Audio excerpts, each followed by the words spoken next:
Hi guys, welcome back to my channel. This is Samara from coachingconsciouscreators.com, bringing you all of the things that I have learned to create the life of my dreams and hoping that it can help you create the life of your dreams as well.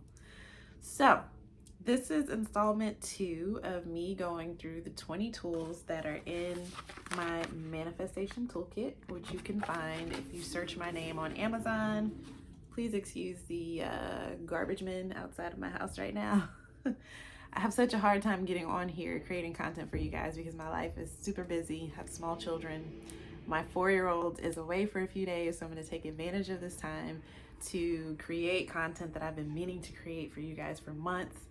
You guys have been sending me so many messages saying how helpful this content is for you, which is what motivates me to come back and create more of it. I tell people all the time, when I was in my dark night of the soul, YouTube creators were my lifeline. Like, I watched hours and hours of YouTube as a form of therapy for me. And truly, the content that people shared, basically spiritually holding my hand along my journey, is what got me through the most difficult times in my life. So that is why I'm here sharing this content with you guys, hoping that it will do the same for you. So, my last video, I talked about mindfulness as a tool for manifestation and how that works. Basically, mindfulness as a mirror. Go back and watch that if you haven't already. Today, I'm going to be talking about mantras. So in the book, I reference specific type of mantras, the mantras that we're all familiar with, right? Or maybe most of us have heard of them. And these are words that hold a lot of energy because they've been used for thousands of years by lots of different people. And when we focus our energy on something, especially as a collective, it does give it, I don't even want to call it power, but it basically strengthens our belief in the word's ability to bring about what it is that we're after. So everything that we do is about our strength of belief and our intention. People talk about witchcraft. People talk about tarot. People talk about, Buddhism and all other sorts of religion. And a lot of people are raised to think that their religion is right and all others are wrong. Well, being the natural explorer that I am, which I found out is due to, just how I was born, basically, a whole other video. I've never been afraid to explore. And in all of my exploration, the thing that I always come back to is no matter what practice you're using, whether it's witchcraft or prayer in the Christian church, the effectiveness of that practice depends on two things: your strength of intention and your strength of belief in what it is that you're doing. And so I said all that to go back to mantras and how when our collective consciousness, we're all connected, we all come from source, is focused in on one particular word, it gives that word a lot of power. That doesn't mean that you can't choose a different word and give it the strength of intention and belief that it needs to be effective for you. So yes, you can use those mantras like Om, which is the sound of creation, or I can't even remember some of the other ones that I put in the book. But you can also use a word like wealth, or you can also use an energy that may not have a word associated with it. For example, lately I have been again learning about tarot, and I have another video about how tarot and oracle cards and all those things can be used as tools for manifestation. I should probably do a separate video because this video is more about the high level concept around that. But anyway, in lots of my readings, I was getting the energy that I needed to move into a certain attitude. So those of you who are familiar with tarot, I was getting the message that I needed to move out of Queen of Swords energy into Queen of Coins energy. So basically move out of being cutthroat, assertive, straight to the point, know-it-all, which, I think is cool, obviously, into being more nurturing, more empathetic, more like caring, making sure people's needs are met.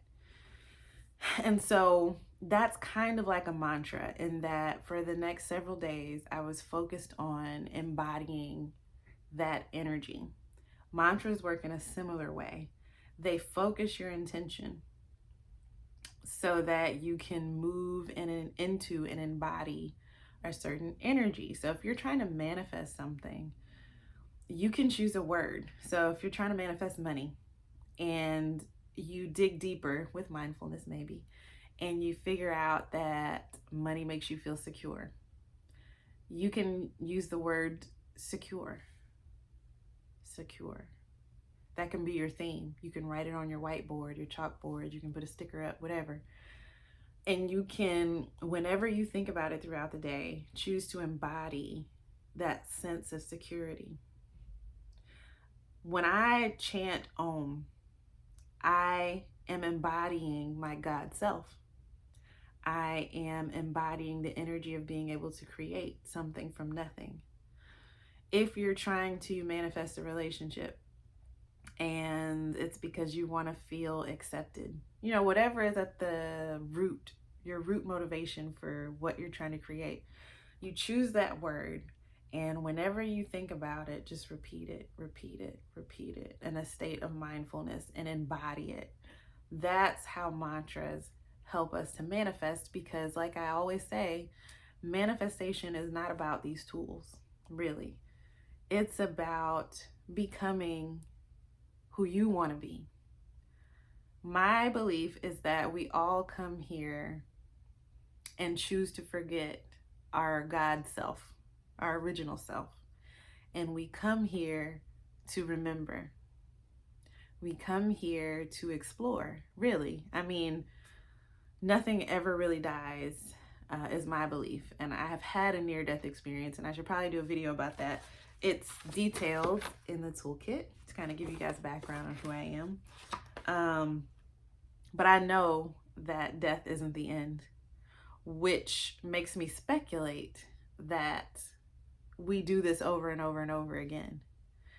So manifestation is not about these tools. It's about us getting back to the essence of who we are. It's about us rediscovering our power to embody whatever we want. We literally come here and embody this ego self to explore the world.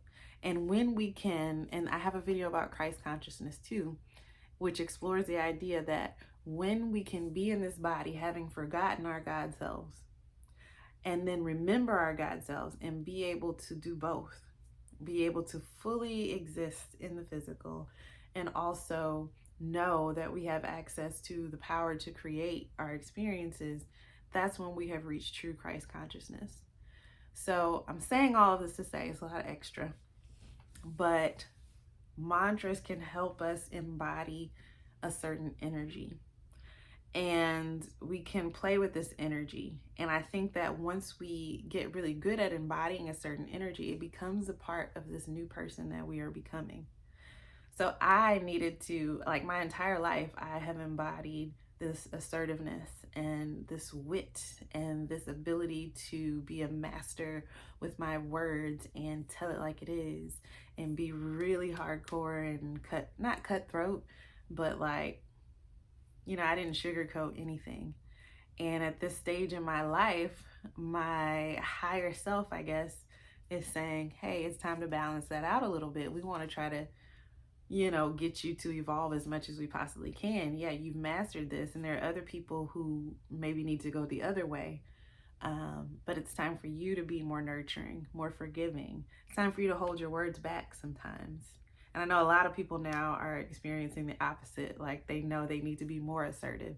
They need to express themselves more. Well, being in touch with your higher self and, you know, practicing mindfulness and all these different things can open you up to become a more full, balanced version of yourself. And mantras can serve to do the same. Or they can serve to bring in new love or money or a job.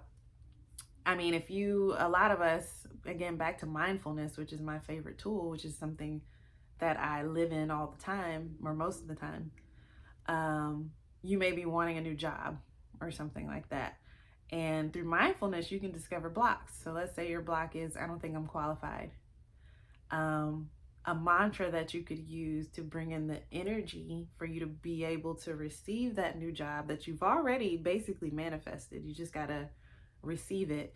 You could use the word capable. capable, capable, capable, capable, or whatever word ignites the feeling in you that contradicts any limiting belief that you have around what it is that you're trying to manifest. So that is how mantras work. Mantras are a focus of intention. So that's it for this tool. It's as simple as that. Leave your comments below if you have any questions about this. Like I said, or maybe I didn't say in this video, I'm making lots of videos today, but I try to respond to your comments and emails, which you can send to coachingconsciouscreators@gmail.com as fast as I can. So if you guys have comments about experiences that you've had using mantras, or questions that you have, or things that you want to share with people who are watching this video, please leave those below. And in addition to the toolkit, I now have the Create Your Life Journal, a journal to manifest your desires, and a companion to the manifestation toolkit, which has the tools in it.